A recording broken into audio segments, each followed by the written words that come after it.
Disclaimer. The following is a fan-made production. Lorekeeper Studios does not claim to own any of the characters, locations, or scenarios found within the Hyrule Warriors game or the Legend of Zelda series. All such rights are reserved by their respective owners.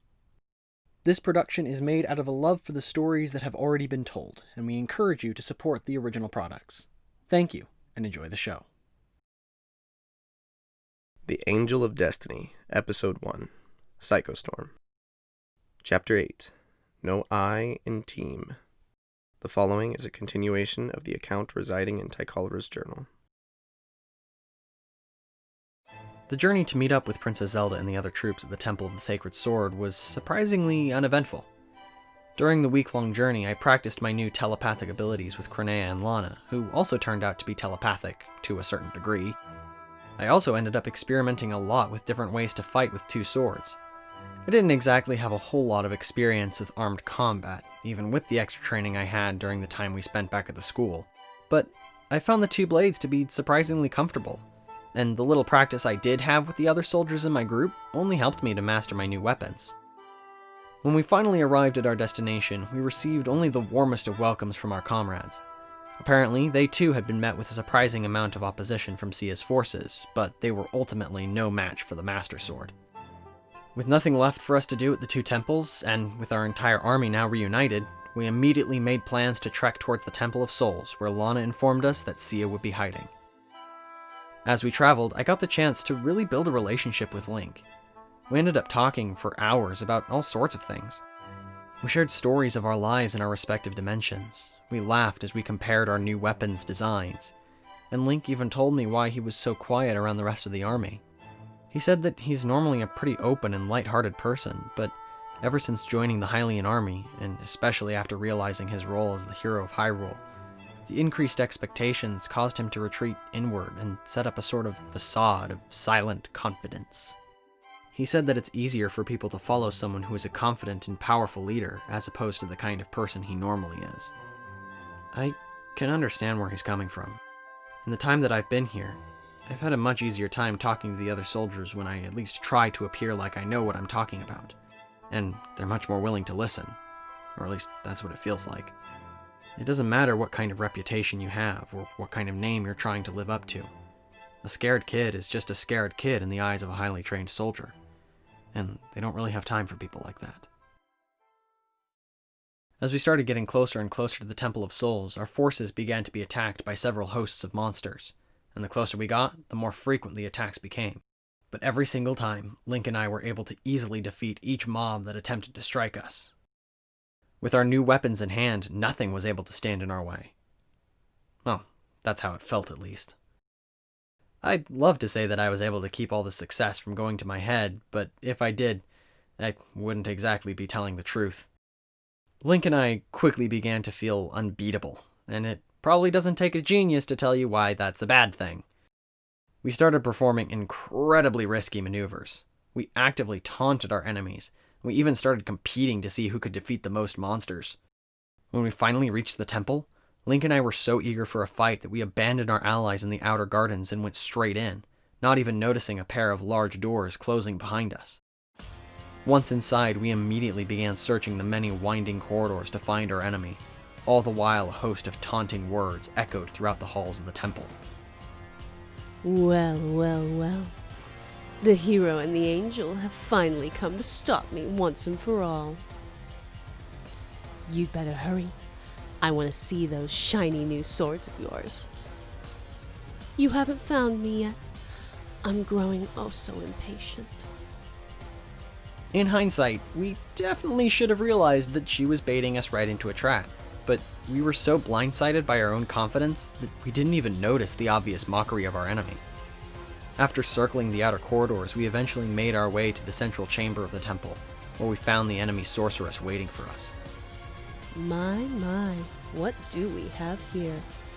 Two heroes come to save the day. Unfortunately, I don't have time to wait around and Link and I didn't wait for her to finish. We rushed down towards the sorceress, both striking with a downward swing of our swords. Sia, despite being caught off guard by our sudden strike during her obviously rehearsed monologue, quickly dodged our attacks before firing a shockwave of dark purple energy out of her scepter. Neither of us were fast enough to avoid the sudden spell, and we both were pushed up against the wall by its blast. How dare you? I knew I was going to have to dispose of the two of you somehow, but after the terrible manners you've just displayed, I'm going to make sure I enjoy it. Before either of us could get back up on our feet, Sia launched another dark blast of energy, this time focused specifically towards Link. Isn't it ironic? Your own confidence has poisoned your heart, and now it shall be your undoing. I watched as a dark echo of my friend rose from his own shadow. The new figure was a pitch-black recreation of Link's physical features, save a pair of glowing red eyes that could pierce through even the darkest of shadows. I knew I needed to help him, so I brought myself back up to my feet and attempted to chase down Sia, but this time she was ready for me. Without making any sort of indication that she was going to attack, she turned back towards me and fired another focused blast of energy straight into my chest. Immediately, I fell to the ground as a sharp, stinging pain shot through my back. How pathetic. Even with your shiny new blades, you can't do anything without your precious goddess by your side. You're supposed to be an angel.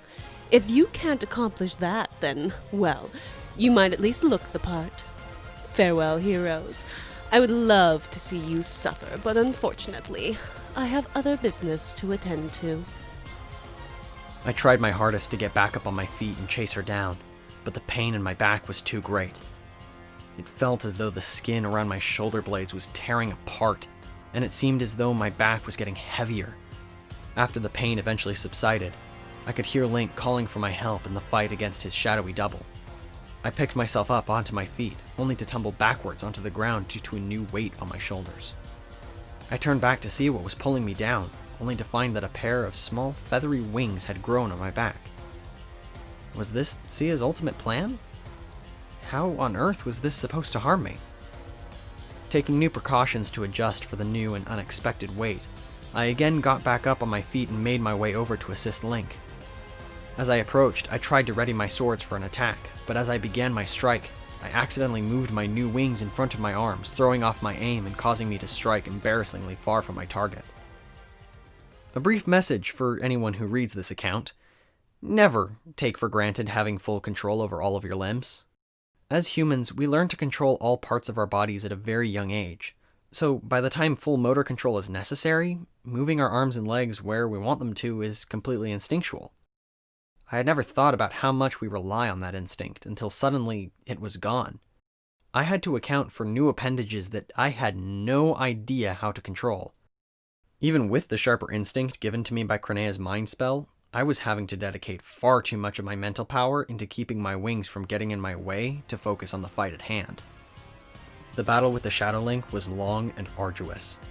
Link found it difficult to land a single hit as all of his movements were perfectly countered by his clone, and I was struggling to take control of my new wings for long enough to do any real damage. Eventually, though, we did take him down. We paused for a moment to catch our breath when we heard several pairs of footsteps approaching us. Looking towards the sound, we saw more newly formed Darklings approaching us than were possible to count, slowly getting closer to us, swords drawn. We both knew that there was no way we would be able to defeat another Link, much less the host of figures that presented themselves to us. So, supporting each other, we both made an attempt to escape the temple, but only found several locked doors, preventing us from successfully leaving. Here I was again, in the midst of a fight I couldn't win. There was nothing I could do. I was going to die again. Or at least, that's what I thought. As soon as they were close enough, a handful of Links leapt into the air and prepared a downward strike onto me and my ally. But just before they made contact, the room filled with a flash of light, defeating several of the shadows immediately. I looked up to see Lana looking back at us with a confident smile on her face. Are you guys okay? We are now. How did you get in here? The doors are sealed shut. Let's just say I had help. She gestured behind us, and I eagerly turned back to see Kronea hovering slightly above the ground, with several strange-looking portals on either side of her. I smiled and turned back towards the last few Links, readying myself for another attack. Living up to my expectations, the Darklings began running towards us for another strike. However, despite being ready for their advances, there was no way we would be able to repel them all at once. Putting all of my strength into stopping as many of them as I could, I closed my eyes and braced for impact. A moment later, I heard a loud clang of weapons clashing together, but felt nothing on my own blades. I opened my eyes again to find that the other generals had come through Kronea's portals and were now blocking the Darklings' assault. You didn't really think that we'd allow you to take on this fight by yourselves, did you? True strength comes from knowing your own weaknesses, and there's never a time when you're weaker than when you're alone. I smiled. It was nice to know that there really were people who had my back, no matter how young or inexperienced I felt. With the help of our friends, Link and I got back up on our feet and started tending to our wounds with a few of the basic healing spells I had learned. It wasn't long, however, before the doors of the temple began to open and a new army of monsters began to flood through. We all quickly turned around and prepared ourselves for the battle ahead, and without a moment's hesitation, we effortlessly began to strike down the enemy ranks. Now that we had all of us together, there really was nothing the enemy could do to stop us. When one person was having difficulty, another would take their place to face the threat. Knowing that someone always had my back, I decided to experiment a little with my wings. I quickly found that despite being somewhat small, they were incredibly effective in pushing me around. It wasn't long before I was using them to propel myself out of the way of enemy attacks, or add a little bit of extra force into a strike. I don't want to make it seem like I instantly figured out how to control my wings effectively, because they did still end up being more of a hindrance than a help. But I finally knew that with a little bit of practice, my wings would prove to be much more useful than Sia wanted them to be. The battle raged on for over an hour, but we knew that we would emerge victorious. It didn't matter how many monsters they threw at us, we weren't going to let anyone stand in our way anymore. By the time we reunited with the rest of our army, we knew that we had won. Again, hundreds of cheers erupted from our ranks following our success, and for the first time since I got here, I felt inclined to join them. I had been through many battles in the last few months, but this time our victory felt real. We took the fight straight into enemy turf and won. We overcame the odds, picking ourselves back up when it seemed like all was lost. We confidently and effortlessly defeated an army of monsters that was much larger than our own. To me, that was worth celebrating. As I stood there enjoying the excitement that came from our success, Kronea stepped up behind me and placed her hand on my shoulder. How are you doing? I'm doing pretty good. Thanks for the safe back there. We really needed it. Don't get too used to it. I won't be able to do that every time you get in trouble. I can't make any promises, but I'll do my best. We both laughed for a moment before looking out among the crowd. It was exciting to see so much celebration in the air, and I couldn't help but just watch in silence for a moment. After a few minutes, Kronea chuckled a little and leaned over towards me.